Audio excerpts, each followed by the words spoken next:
Bonsoir.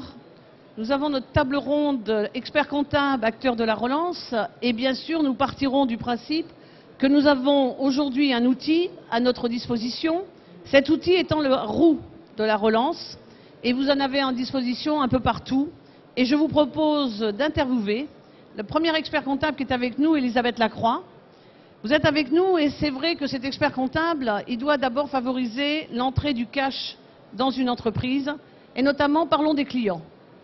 Effectivement, quand il y a des problèmes de trésorerie dans une entreprise, il y a deux façons de les résoudre. Deux modes qui peuvent être l'un ou l'autre ou une combinaison des deux. C'est faire rentrer de l'argent ou au contraire limiter les sorties de cash de l'entreprise. Alors, pour faire rentrer de l'argent, il y a la partie client. Partie client, il y a plusieurs possibilités. C'est bien évidemment optimiser le recouvrement du poste client pour... Qu'est-ce qu'il existe exactement dans l'optimisation compte tenu des nouveaux dispositifs? Je pense à l'assurance crédit. Pourquoi aujourd'hui on parle plus de l'assurance crédit qu'hier? Pour pouvoir avoir effectivement un financement au niveau des facteurs, notamment pour pouvoir faire financer le poste client, les facteurs n'interviennent dans le financement que lorsque leurs encours peuvent être garantis par des assurances crédit. À partir du moment où les assurances crédit refusent de couvrir un certain nombre de clients, le facteur, lui, de son côté, ne va pas financer l'entreprise et l'entreprise va se trouver avec un manque de cash qui va être important. Alors pourquoi, une fois de plus, l'État est intervenu avec CAP et CAP+. Qu'est-ce qui s'est passé au moment où la médiation du crédit constate que certains sont dégradés, et dès lors qu'on est dégradé, on ne nous prend plus nos traites? Pourquoi CAP et CAP+, justement, pour nos entreprises? Pour continuer à facturer? Pour pouvoir continuer effectivement à faire du chiffre d'affaires, parce que les entreprises pouvaient hésiter à faire du chiffre d'affaires avec des clients qui n'étaient plus garantis, puisqu'elles ne pouvaient pas faire financer les encours, et à ce moment-là, ça pouvait provoquer des ruptures de trésorerie qui pouvaient même aller jusqu'à entraîner la défaillance de l'entreprise. Et finalement, qui paye? Est-ce que c'est celui qui est dégradé ou c'est celui qui, à l'origine, a pris l'assurance crédit? C'est celui qui a pris l'assurance crédit. Et c'est parce qu'il veut garder son client. Parce qu'il veut garder son client, bien évidemment. Lapidus, les assureurs crédits sont assez frileux.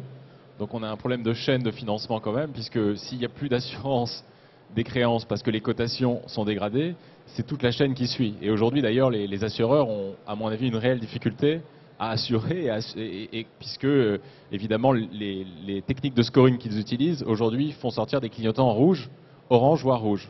Alors merci Philippe Lapidus, mais je rappelle que l'État a créé des fonds qui s'appellent CAP et CAP+, pour mettre à la disposition de ces assureurs crédits. Et pour la première fois, dans une lisibilité qui était nécessaire, on a ouvert sur un certain nombre de sites d'assureurs crédits la possibilité de prendre sa propre cotation et directement de dire enfin pourquoi j'ai été dégradé. Ça, c'est la première fois en France. On ne savait jamais pourquoi et on ne connaissait pas sa note. Donc j'apporte là un point essentiel, c'est cette transparence pour la première fois qui a été offerte à ces agents économiques. C'est d'autant plus important que, sachant pourquoi, on a une possibilité d'aller discuter avec l'assureur crédit pour dire « vous avez une perception erronée de mon entreprise, la décote que vous m'avez fait n'est pas justifiée et je vais vous apporter les éléments qui permettent de revoir ma cotation à la hausse ». Alors qu'avant, on était décoté, on ne savait absolument pas pourquoi et on n'avait donc aucune possibilité de faire quelque démarche que ce soit pour faire revoir la cotation à la hausse. Alors, est-ce que vous n'oubliez pas, Elisabeth Lacroix, finalement, que pour les clients, il y a aussi des clients publics, il y a aussi des clients grands donneurs d'ordre. Or, on s'aperçoit qu'il n'y a pas suffisamment d'analyse sur le poste client. Est-ce que vous, experts comptables, vous prenez en compte cette analyse et qu'est-ce que vous apportez comme financement? Alors, sur tout ce qui est financement pour les clients publics et grands donneurs d'ordre, Oseo intervient pour ce financement. Donc il ne faut pas hésiter effectivement à contacter Oseo pour ouvrir un contrat qui va permettre de financer tous les encours au niveau des clients publics et des donneurs d'ordre. Est-ce que j'ai besoin de passer par le banquier traditionnel qui m'a déjà fait un découvert? Est-ce que je peux aller en direct chez Oseo pour qu'il me fasse justement une nouvelle ligne qui se rajoute à celle que j'ai évidemment dans mes concours bancaires actuels? Non, on va directement chez Oseo. Contrairement aux autres interventions d'Oseo, ici Oseo intervient en direct, c'est un financement et on peut déclencher les financements en ligne. Il suffit d'ouvrir le compte Et ensuite, on gère le compte en ligne, on fait des sessions de créances en ligne, on débloque les fonds en ligne. Et les fonds qui sont débloqués par Oseo sont virés sur le compte bancaire traditionnel de l'entreprise. C'est d'autant plus important que dans le cadre du plan de relance publique, l'État a augmenté donc ses dépenses d'investissement direct, puisque dans le plan mis en place par M. Devidjian, plusieurs centaines de millions d'euros de travaux ont été prévus, travaux supplémentaires. Donc ça, c'est pour les dépenses de l'État, donc éligible au financement Oseo pour les entreprises titulaires des marchés. Et c'est vrai aussi pour les dépenses des collectivités locales, puisque à travers le remboursement anticipé du FCTVA aux collectivités locales, les collectivités locales se sont engagées à augmenter le volume de leurs investissements publics. Je prends par exemple en Ile-de-France, la moyenne des investissements publics par les collectivités locales était un échantillon de collectivités était de 7 milliards d'euros. En accord avec le gouvernement dans le cadre du plan de relance, ces mêmes collectivités locales se sont engagées pour 2010 à effectuer 10 milliards de travaux, c'est-à-dire 3 milliards de travaux supplémentaires. Et ces 3 milliards de travaux supplémentaires sont entre la contrepartie du versement anticipé du fonds de compensation de la TVA par l'État à ces collectivités. Donc là aussi, quand vous avez une créance sur une collectivité locale, vous pouvez avoir recours au financement Oseo direct. Merci, Serge Monbec. Alors, Madame Lacroix, je crois que sur les clients, la dernière chose à dire, c'est peut-être aussi d'avoir une balance âgée pour faire de la relance automatique. Je trouve du côté PME qu'il y a un point de faiblesse au niveau de la France qui est assez fondamental pour que l'expert comptable s'y arrête. Qu'est-ce qui se passe dans votre cabinet? C'est vrai qu'on met en place des systèmes pour nos clients de relance systématique, puisqu'un client qui ne paye pas, ça peut être soit un client qui a des difficultés de trésorerie et qui a tendance à payer les créanciers qui le tannent et d'oublier ceux qui ne le relancent pas. Donc il faut quand même se mettre au même niveau que les autres et lui rappeler qu'on est également présent. Ça peut être aussi un deuxième révélateur, ça s'appelle le révélateur de difficulté, c'est un client qui n'est pas content. Et dans ce cas-là, il vaut mieux le savoir le plus tôt possible pour pouvoir trouver une solution, satisfaire le client, ou si vraiment il y a un problème, traiter le problème. Ce n'est pas la peine d'attendre 6 mois, 1 an ou 2 ans pour constater qu'il y a un litige et régler le litige. Il vaut mieux le régler dans le mois qui vient, s'il y a lieu, faire un avoir partiel et encaisser la différence. Je crois qu'avec cet ensemble de conseils, le poste client, à mon avis, a été vu dans sa globalité. Et je passerai donc, bien évidemment, la parole par rapport à mes actionnaires. Il me semble que Stéphane Cohen, vous avez un penchant en tant qu'expert comptable, toujours parisien, vers sur ce que j'appelle des renforcements de fonds propres, et pas nécessairement familiaux. Il existe aujourd'hui des dispositifs qui permettent, justement, pour des experts comptables, d'aller collecter, renforcer des fonds propres. Et donc ces actionnaires, bien évidemment, pourront peut-être dire aujourd'hui, alors qu'en est-il, Stéphane Cohen? Alors, en fait, Agnès, vous avez raison de le souligner, c'est toujours un problème de fonds propres, malheureusement, parce que la crise a écorné les fonds propres, ou les fonds propres étaient insuffisants avant la crise. Et donc, dans tous les dossiers d'entreprises en difficulté, la première problématique à régler, c'est le problème du renforcement des fonds propres. Parce qu'on s'est réglé par un certain nombre de dispositifs à court terme des difficultés de trésorerie, mais il n'en reste pas moins que l'absence de fonds propres ne permettent pas de se prolonger un petit peu dans le futur à moyen long terme. Donc la première chose à faire, c'est restaurer d'abord, la communication entre les dirigeants et les actionnaires. Pour cela, effectivement, le premier cercle auquel on doit aller chercher de l'argent, ce sont les actionnaires. Et c'est naturel. Ils connaissent l'entreprise, ils sont rentrés, ils ont fait confiance à l'entreprise. Donc, ils doivent aller, aujourd'hui, ils pourraient contribuer, en tout cas sur la base, je dirais, d'un business plan actualisé. Ils pourraient contribuer à remettre de l'argent. Mais ce n'est pas tout, parce qu'il y a également les investisseurs privés, puisque aujourd'hui il y a des dispositifs fiscaux très intéressants, avec Oseo qui a effectivement, avec le Conseil supérieur de l'ordre des experts comptables, créé une énorme plateforme, je dirais pas d'intermédiation, mais de rencontres, j'appelle ça de rencontres entre les investisseurs et les entrepreneurs, où on peut aller, avec les dispositifs de la loi TEPA, bénéficier de l'investissement ISF. Et c'est un vrai succès rencontré, on a des statistiques qui sont très intéressantes, et il faut aller effectivement rechercher cette new money auprès de ces investisseurs privés. La troisième chose que je voulais dire, c'est aller également rechercher auprès des banquiers actuels ou de futurs banquiers également de la new money. Ce n'est pas parce que l'entreprise connaît des difficultés, parce qu'elle est sur un secteur d'activité qui est en déclin, que les banquiers ont fermé la porte. On le voit bien, la médiation du crédit, donc je dirais le succès rencontré par la médiation du crédit, démontre au contraire que les banquiers n'ont pas fermé la porte. Simplement, ils demandent plus de transparence financière, ils demandent plus de communication, que ça passe par le médiateur ou pas d'ailleurs. Donc c'est un réflexe effectivement que le chef d'entreprise doit avoir, de restaurer avec ses banquiers le dialogue. Parce que bien souvent aussi, la problématique du chef d'entreprise, c'est qu'il ne veut pas ouvrir son capital. Donc, la première aussi démarche, c'est peut-être d'aller discuter avec ses banquiers. Il y a autre chose auquel on ne pense jamais, un dernier point Agnès, qui est très important, c'est l'immobilier d'entreprise. On n'en parle jamais assez. Souvent, on se rend compte dans des dossiers, dans des très beaux dossiers, qu'il y a un actif immobilier très important avec une vraie valeur.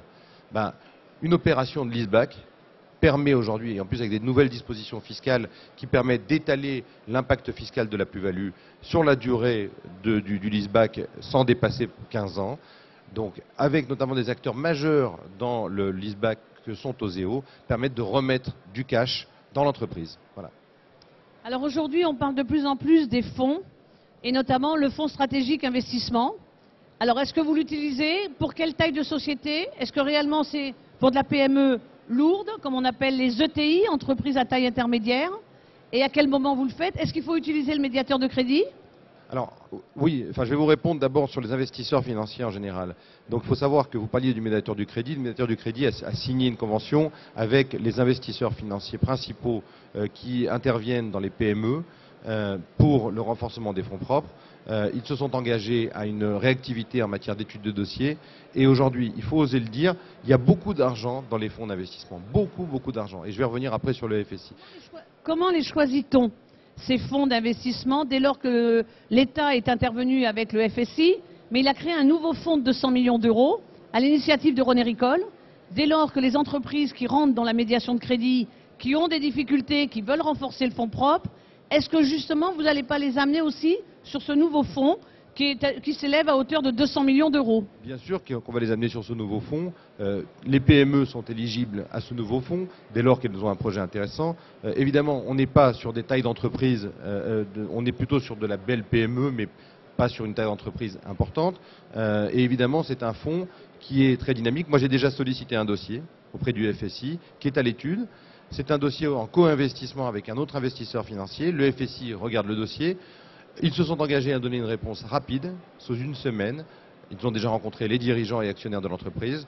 Et ce fonds, qui est aujourd'hui une courroie de transmission et un relais dans l'économie, va permettre effectivement de renforcer les fonds propres d'entreprise. Mais je le dis, quand ce soit au FSI ou que ce soit dans les autres fonds, les fonds ont levé beaucoup d'argent entre 2007 et 2008, on va dire, avant Lehman Brothers. Elles ont beaucoup de fonds à dépenser dans une période de 5 à 7 ans. Donc moi, je le dis à mes confrères, n'hésitez pas à amener vos entreprises auprès des fonds d'investissement. Ils attendent des dossiers et ils les traitent avec beaucoup je dirais, d'efficacité. Donc. Alors, où les trouve-t-on, ces fonds d'investissement? À la FIC? Sur un site internet? Non, en fait, d'abord, tous ces fonds, il faut savoir, sont agréés à AMF, déjà, pour commencer. Donc, on peut obtenir très facilement la liste des fonds auprès de l'AMF, sur le site internet de l'AMF. Premier point. Ensuite, la plupart d'entre eux, bien sûr, sont adhérents à la FIC. Pas tous, ça n'est qu'une association, donc pas tous. La FIC, effectivement, pour moi, est un bon relais d'information parce qu'il connaît bien ces fonds et est capable de les identifier par spécificité, en disant sur quel secteur ils agissent, est-ce qu'ils agissent en minoritaire, en majoritaire, quelle taille d'investissement ils vont mettre dans les entreprises. Donc effectivement, avec les fichiers de la FIC et sans être membre, parce que ce sont des fichiers qui sont gratuits, on peut obtenir un maximum d'informations sur la typologie des fonds. Parce qu'évidemment, ce n'est pas la peine d'aller chercher les 150 fonds. Sur les 150 fonds, il y en a peut-être 5 qui vont concerner votre entreprise parce qu'ils investissent dans ce secteur-là, ils investissent en minoritaire et des tickets qui sont par exemple entre 500 000 et 1 million. Ce n'est pas la peine d'aller présenter à un fonds qui investit des tickets minimum de 20 millions pour une PME sur laquelle il y a un besoin de 500 000 euros. Donc... Comment fait-on pour les PME concernant ces fonds dès lors qu'ils demandent des rentabilités à 2 chiffres? Oui, alors évidemment, il faut savoir que ces fonds font de la gestion pour compte d'autrui, donc ils attendent des rentabilités, un TRI qui est d'au minimum 20%, c'est évident. Quand c'est pas plus, parce qu'il y a des fonds de retournement, donc qui sont des fonds opportunistes, qui investissent dans les entreprises en difficulté. Et là, effectivement, le TRI, on dépasse les 60%. Donc, la difficulté aujourd'hui, c'est de présenter un dossier qui démontre la capacité de l'entreprise à créer sa propre valeur avec un TRI important dans lequel l'investisseur, dans 5 à 7 ans, peut sortir en encaissant sa plus-value. Et si on y arrive, on a gagné, le fonds investi. Si on n'y arrive pas, tant pis. Donc le rôle de l'expert comptable maintenant, là, parce qu'on parle de tous ces dispositifs, on ne parle pas du rôle de l'expert comptable. Le rôle de l'expert comptable, c'est d'accompagner son chef d'entreprise à 2 niveaux.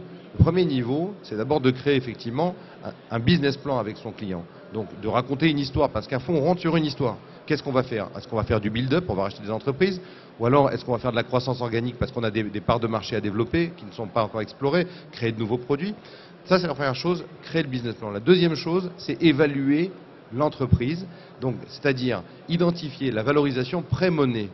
Donc pourquoi? Parce qu'évidemment, les parités de l'investissement vont évoluer en fonction de cette donnée-là, qui est une donnée essentielle. Et donc après, c'est bien sûr la projection à 5 à 7 ans de la valeur d'entreprise. Et donc à partir de là, on détermine le TRI potentiel pour l'investisseur et on lui mâche le travail. Le client, votre client, si vous ne le faites pas vous, il ira voir quoi? Une banque d'affaires. Donc c'est des sociétés de corporate finance qui font ça très bien. Malheureusement, c'est des missions qui nous échappent. Donc moi je le dis, je le martèle, c'est des missions qui sont dévolues à l'expert comptable, qui connaît l'historique de l'entreprise et qui pourra répondre aux investisseurs financiers. Merci Stéphane Cohen. Je rappellerai simplement qu'aujourd'hui, on n'a pas nécessairement ces rentabilités à 2 chiffres. Et donc je vous propose, dès lors que votre PME ne sait pas où aller, eh bien vous, expert comptable, vous tapez sur médiation du crédit et le médiateur vous répond en fonction du secteur d'activité sur quel fonds vous pouvez appuyer. Et aujourd'hui, dès lors que vous faites face au taux de rentabilité, il y a le fonds qui a été à l'initiative de René Ricol, qui est donc le fonds de modernisation de développement, et que dès lors que vous rentrez à la médiation, eh bien on vous réserve sur les 200 millions d'euros une partie à affecter pour vous.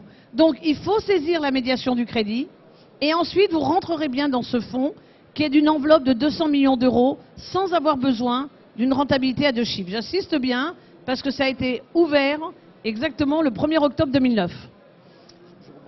Je rebondis juste sur ce point de la rentabilité à 2 chiffres. Évidemment, quand on est en capital développement ou LBO, c'est un critère significatif. Quand l'entreprise est en difficulté, il y a des fonds spécialisés.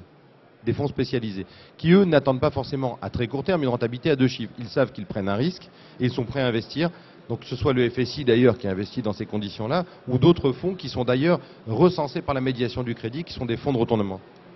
Donc je recommande, je pense, que l'expert comptable doit d'abord saisir la médiation du crédit pour justement au moins bénéficier de ce fameux fonds créé à l'initiative de cette même structure. 1er octobre 2009, on n'en sait pas plus, mais on sait que c'est 200 millions d'euros. Je dirais que les premiers partis seront les premiers servis. Nous, on a déposé l'un des premiers dossiers, donc je pourrais vous le dire dans quelques jours, j'attends une réponse. Merci Stéphane Cohen, et je me tourne vers Philippe Lapidus. Subvention. On vous voit partout. Vous avez des sacs violets, des stylos violets, des crayons de papier violets. On m'a même dit que sur le guide de mission de l'expert comptable, on a Subvention. Alors je sais que vous faites de l'accompagnement à ce crédit d'impôt recherche. Et je le sais d'autant plus que vous travaillez avec nous, le Conseil supérieur, depuis plus de 5 ans. Et donc aujourd'hui, l'entreprise, qui est innovante, elle doit penser comment à ce crédit d'impôt recherche, à travers son expert comptable, à travers vous directement. Comment vous faites justement un point avec les experts comptables pour apporter ce plus nécessaire à l'entreprise qui a besoin aujourd'hui, on le sait bien, du crédit d'impôt recherche? Nous, on a développé un partenariat avec la profession d'expert comptable puisque c'est le meilleur filtre aujourd'hui pour identifier si son client a le droit ou pas au crédit d'impôt recherche. Maintenant, la difficulté qu'il a, ça concerne la partie scientifique des travaux. Et la manière aussi, la stratégie de montage du dossier qui va faire qu'on a un dossier qui tient la route ou un dossier qui ne tient pas la route. Et là-dessus, souvent les experts comptables avec lesquels on discute nous disent qu'ils sont un petit peu démunis. Ils voient parfois leur client qui fait tout seul sa valorisation de crédit d'impôt recherche, qui peut représenter des créances comme 200, 300 000 euros dans les comptes. Donc imaginez que le crédit d'impôt recherche est un système fiscal, déclaratif, et en cas de remise en question par l'administration, parce que le crédit d'impôt recherche ne serait pas assis sur une base éligible, porterait un risque pour l'entreprise, fiscal d'abord, et ensuite un risque financier, puisque là on se retrouverait avec un prêt avec une échéance de remboursement unique qui serait une catastrophe et poserait la société dans une cas de cessation de paiement. Donc nous on a d'abord beaucoup discuté avec la profession comptable. Aujourd'hui le crédit d'impôt recherche c'est clairement stratégique. C'est vrai que ça concerne 11 000 entreprises. l'État, le ministère de la Recherche pense qu'il y a un potentiel peut-être entre 12 à 15 000, on ne sait pas exactement où est le curseur d'éligibilité du nombre d'entreprises, mais c'est stratégique. Déjà, si on regarde le plan de relance 2009 qui a permis le remboursement des crédits d'impôt recherche de 2005 à 2007, le crédit d'impôt recherche 2008 a pu être déclaré début 2009 de façon anticipée et être remboursé. Donc il y a eu en plus, les trésoreries ont vraiment fait un effort et l'argent a été très très vite viré sur les comptes. Je pense que ça a été une excellente décision qui a effectivement pompé peut-être plus de 3,5 milliards d'euros dans les caisses de l'État, certes, mais ça a sauvé pas mal de PME qui elles-mêmes ont pu payer leurs fournisseurs et donc c'est de l'argent qui a été directement injecté dans l'économie. Alors moi j'ai une question parce que pour la partie restitution, crédit d'impôt, ça sera Serge Monbec qui est à côté de moi, receveur des finances. Mais pour vous, Philippe Lapidus, qu'est-ce qui fait qu'aujourd'hui les entreprises ne prennent pas plus en conscience que finalement ce crédit d'impôt recherche, on doit le déclencher? Qu'est-ce qui fait qu'aujourd'hui j'ai encore de la réserve au niveau de mes experts comptables? Si vous voulez, il y a des stigmates autour du crédit d'impôt recherche parce qu'il y a eu des moments douloureux du crédit d'impôt recherche. C'est un dispositif, il faut savoir, qui existe depuis 1983. Et il y a eu dans les années 90, je dirais, beaucoup de contrôles fiscaux, surtout dans le secteur informatique, qui ont laissé beaucoup de séquelles. Et les experts comptables qui, dans un premier temps, avaient conseillé le dispositif, se sont presque mordus les doigts de l'avoir conseillé parce que je dirais qu'il y avait d'un côté un discours politique qui n'était pas aussi volontariste qu'aujourd'hui, mais dans les faits, sur les terrains, face aux inspecteurs, aux vérificateurs, c'était la guerre. Ça, cet état d'esprit a vraiment changé. Aujourd'hui, les objectifs de Lisbonne d'être à 3% de dépenses de recherche par rapport au PIB, c'est une volonté politique. C'est à chaque loi de finances, et d'ailleurs ça a commencé depuis les lois de finances 2004 avec le statut jeune entreprise innovante et l'amélioration sans arrêt du dispositif du crédit d'impôt recherche, ne serait-ce que par exemple la clarification sur les gérants majoritaires qui peuvent aujourd'hui être une dépense éligible dans l'assiette, c'était déjà un pas énorme. Il y a eu un flou qui a été entretenu, volontairement ou involontairement, sur un dispositif écrit certes en 83, mais qui posait vraiment un problème. Donc aujourd'hui, ce crédit d'impôt recherche a quand même laissé des stigmates. Nous, notre rôle est aussi un rôle de communication sur le sujet pour leur dire aujourd'hui les choses ont évolué, aujourd'hui vous pouvez sécuriser vos dossiers de crédit d'impôt recherche. Par contre, effectivement, l'expert comptable qui voit son client faire ça tout seul, parfois est démuni, n'a aucun moyen de pression et on ne peut pas laisser le client qui, sur un système déclaratif, va s'écrire le montant qu'il veut sur le chéquier. Alors moi je poserais bien une question, et je vous redonnerai la parole après, Philippe Lapidus, à Serge Monbec. Serge Monbec, le rescrit fiscal sur ce crédit d'impôt recherche, est-ce que c'est réellement sécurisé? Parce qu'il y a une très belle avancée, et donc c'est vrai que les confrères l'ont peut-être pas vu comme une avancée, nous on l'a regardé un peu plus précisément, mais est-ce que vous avez le sentiment que vous avez été au mieux et le plus loin possible dans cette sécurité, vous, l'administration, et vous, les pouvoirs publics, puisque vous êtes receveur des finances à Paris? Je ne développerai pas trop sur le rescrit fiscal, puisque le rescrit fiscal, par définition, c'est une décision qui vaut pour un seul bénéficiaire. Mais je voudrais insister sur le crédit d'impôt recherche. Crédit d'impôt recherche, Eric Woerth a donné des consignes très strictes à ses services pour que les crédits d'impôt recherche justifiés soient remboursés le plus tôt possible. Et on est dans des délais inférieurs à 1 mois pour le remboursement des crédits d'impôt recherche. Il a aussi donné d'autres consignes complémentaires à ses services, à savoir que lorsqu'une entreprise est titulaire d'un crédit d'impôt recherche et que par ailleurs elle est débitrice envers nos services, donc de dette fiscale, dès lors que cette entreprise demande au comptable public de lui accorder des délais et donc négocier un plan d'étalement de paiement des dettes fiscales, il n'y a pas ce que l'on appelle chez nous compensation, c'est-à-dire il n'y a pas appréhension par le fisc du crédit d'impôt recherche qui est reversé quand même à la société, qui a des dettes fiscales dès lors que celle-ci s'est engagée par ailleurs sur un moratoire. Alors sur le terrain, ce que vous précisez là n'est pas toujours appliqué. Justement, le ministre Woerth s'est aperçu que dans certains cas, ce n'était pas appliqué, c'est-à-dire qu'on n'avait pas de consigne express.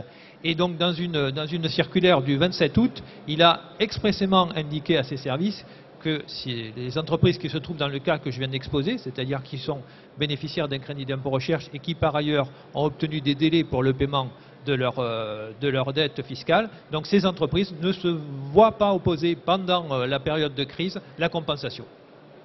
Le plan de relance qui fait l'objet d'un projet de loi de finances 2010 a mis en avant, au-delà de la réforme de la taxe professionnelle, le remboursement anticipé qui reconduit pour 2010, c'est-à-dire sur le crédit d'impôt recherche 2009. Ça, c'est un outil fabuleux de financement et je veux dire aux experts comptables qu'ils doivent anticiper dès maintenant la valorisation de ce crédit d'impôt recherche pour que début janvier, tout début du mois, le CERFA soit rempli, complété et adressé aux services fiscaux en ayant estimé éventuellement l'IS qui serait à liquider. Donc c'est une estimation, mais ça c'est vraiment une possibilité qui est offerte et il faut vraiment l'anticiper parce que sinon on va être dans des délais classiques et ça c'est du cash pour des entreprises qui en ont besoin aujourd'hui. Juste une précision, dont Serge Monbec a bien précisé qu'il n'y avait pas de compensation entre les remboursements de crédit d'impôt recherche et les dettes qu'il pouvait y avoir lorsqu'il y avait un accord de paiement. D'où l'importance de négocier quand même l'accord de paiement s'il y a des dettes éventuelles avant de demander le remboursement du crédit, parce que si tel n'est pas le cas, là la compensation peut s'opérer.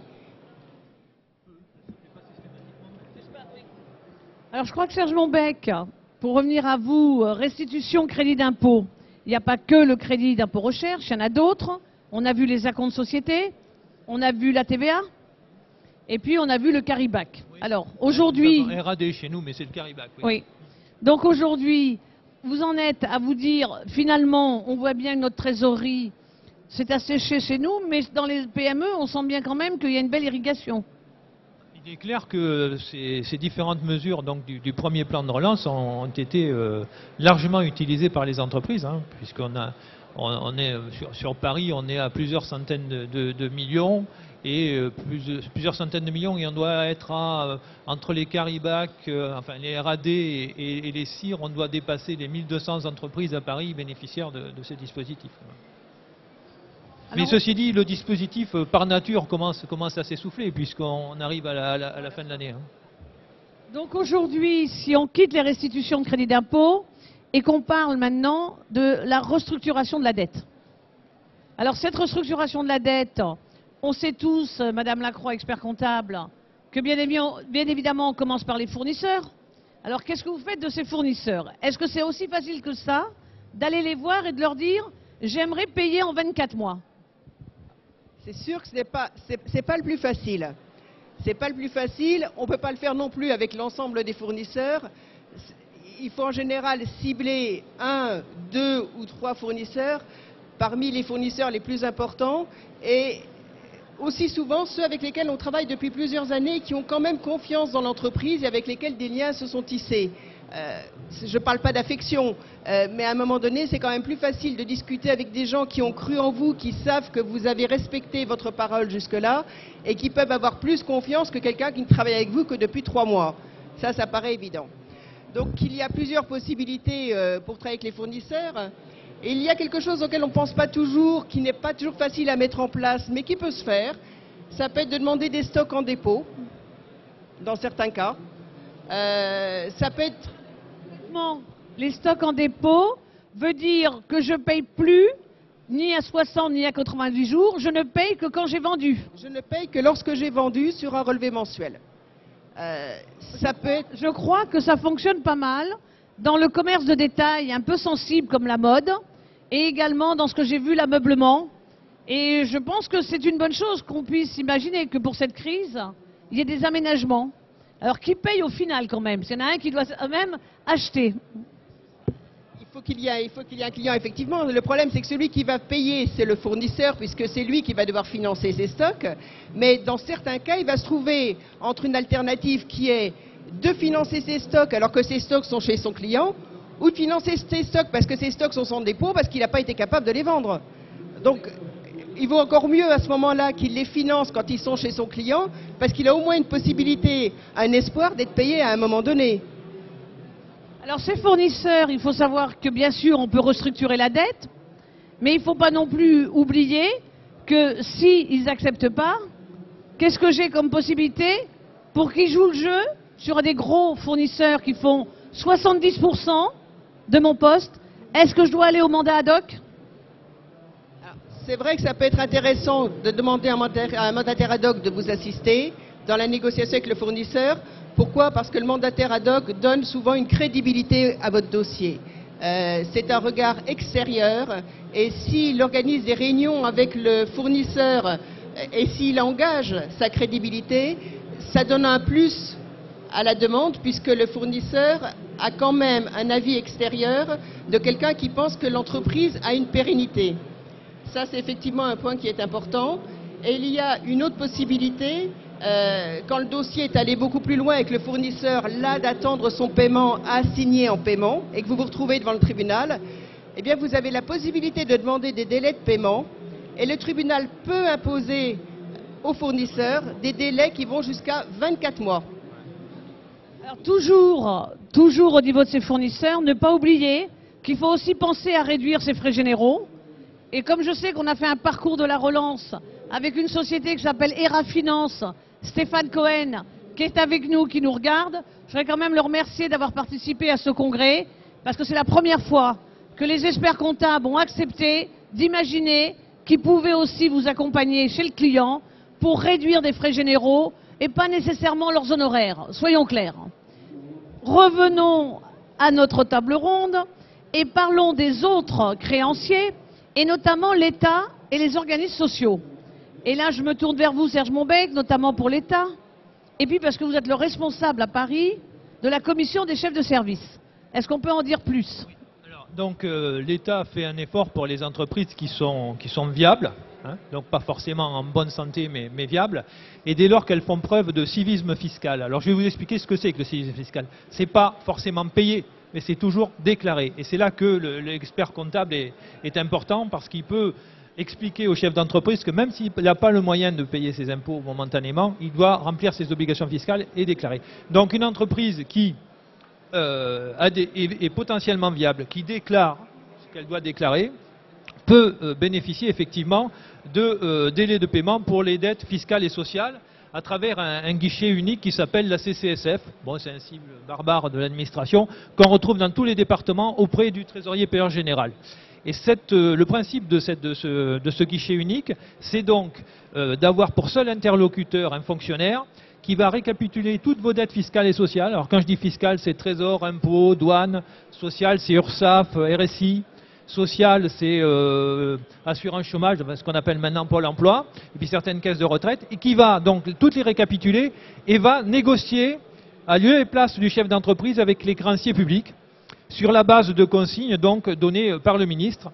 Et en période de crise, effectivement, le ministre a donné des consignes de plus grande mensuétude qu'auparavant, si bien qu'on peut avoir pour les entreprises des plans d'étalement qui vont de 6 à 36 mois sur les dettes fiscales et sociales.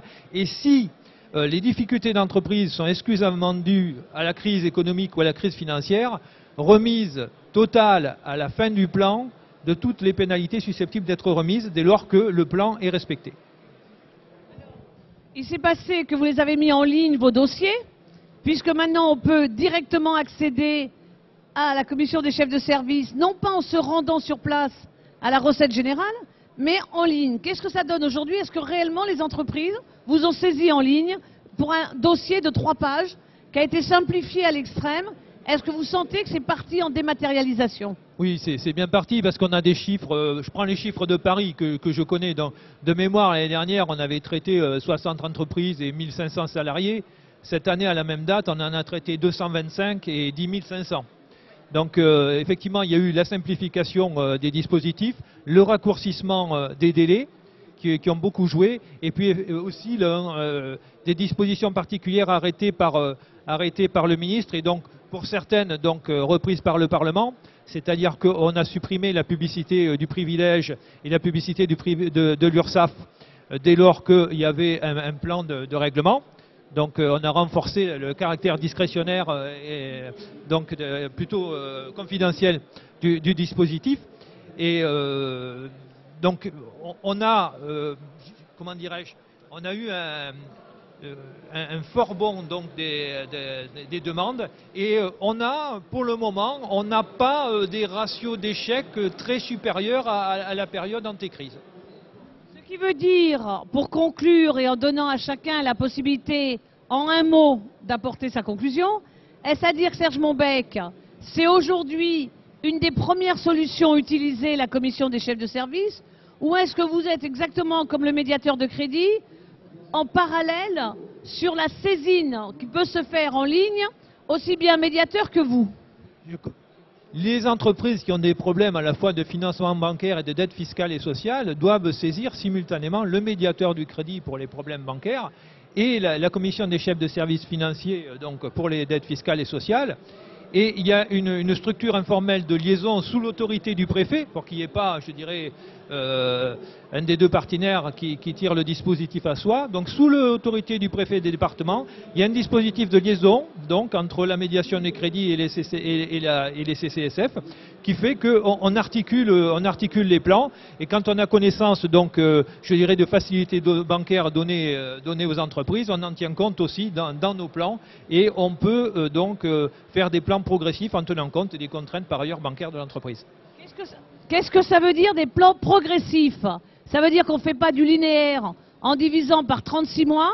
Ça veut dire que je peux faire 6 mois à 200 € et ensuite 6 mois à 400 € et ensuite les 6 prochains mois à 800 €. Est-ce que c'est ça le progressif? Oui, c'est ça le progressif et c'est aussi l'adaptation à l'activité de l'entreprise. Les entreprises qui ont des activités cycliques, on va faire 1000 € en juillet et puis 200 € en décembre et 1500 € en février. Je veux dire que donc on s'adapte à l'activité de l'entreprise. Ce sont aussi les consignes qui nous ont été données. Merci infiniment Serge Monbec. Je crois qu'on est relativement éclairé sur l'ensemble des solutions de la crise. Je voudrais que les experts comptables, Elisabeth Lacroix, en un mot, vous concluez. Alors, l'expert comptable, il est bien acteur de la relance, oui ou non? Il est acteur de la relance et on va parler peut-être un tout petit peu des banques. Pour préciser, au niveau des banques, 2 points, parce que le banquier est souvent mis à contribution. Stéphane Cohen parlait tout à l'heure de communication. Il y a un point qu'il faut souligner, parce que c'est valable pour les banquiers, c'est valable pour la médiation du crédit. On a un certain nombre de dossiers où tout le monde dit non, pour une seule raison, capitaux propres négatifs. Or, vous avez beaucoup de dossiers où les actionnaires ont fait des efforts au fur et à mesure, maintenant ils ne peuvent plus en faire, mais leurs efforts, ils sont dans des comptes courants, au passif. Vous avez une solution pour relooker votre dossier qui est quand même d'une simplicité, qui est de faire un abandon de compte courant avec clause de retour à meilleure fortune. On ne ramène pas de cash, mais on restaure les fonds propres. Et votre dossier qui se serait fait retoquer parce que c'était capitaux propres négatifs peut être accepté parce que j'ai capitaux propres positifs. Donc ça, c'est quand même un point que je voulais rappeler parce qu'il est important. Moi, j'ai plusieurs dossiers qui viennent d'être refusés en médiation du crédit parce qu'on m'a dit capitaux propres négatifs. Donc vraiment, il faut quand même en reparler. Hein. Et un deuxième point au niveau des banquiers, on a 2 possibilités. J'en revenais tout à l'heure pour faire rentrer du cash, c'est des nouveaux concours, mais c'est pas très facile aujourd'hui.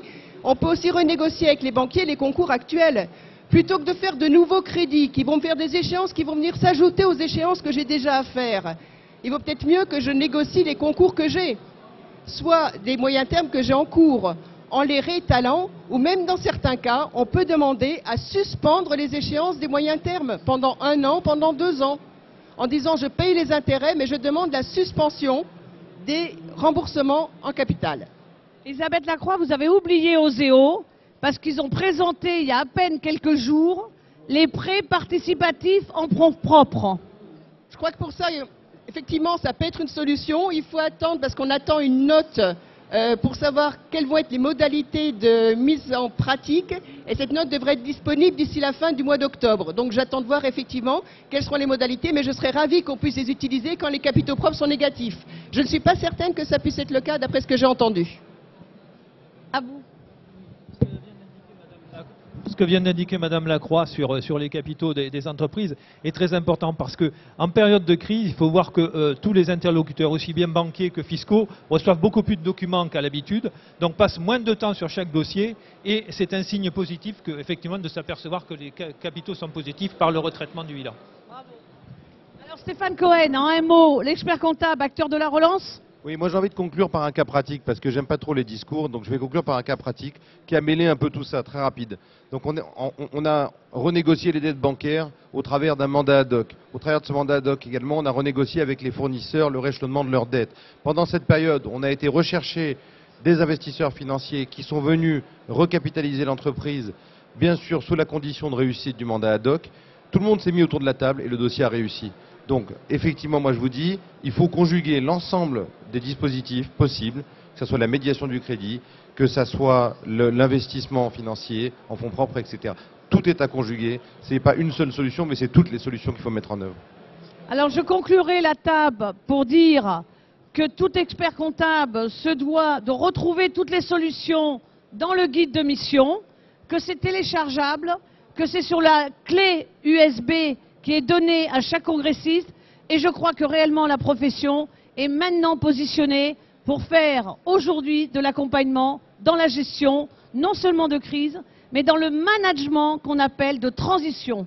Et on n'était pas positionné, il faut qu'on y soit, et il faut que des sociétés comme Philippe Lapidus Subventium nous apportent aussi évidemment cette valeur ajoutée, crédit d'impôt recherche. Un mot pour toi Philippe.